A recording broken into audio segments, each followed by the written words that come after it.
Hi everyone, still exploring Salesforce data manually or dealing with complex tools?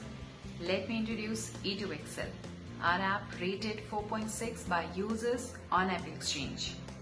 With E2Excel, you can export data directly from your Salesforce list views, whether it's accounts, contacts, opportunity, cases, leads, tasks, or even custom objects.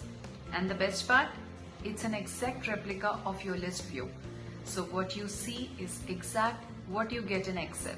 No extra steps, no complexity, just fast, seamless data export. I will be sharing the AppExchange link in the post. Feel free to check it out and try it yourself. You can also refer to the user manual available on AppExchange for more details, including installation steps and common FAQs. Thank you for watching.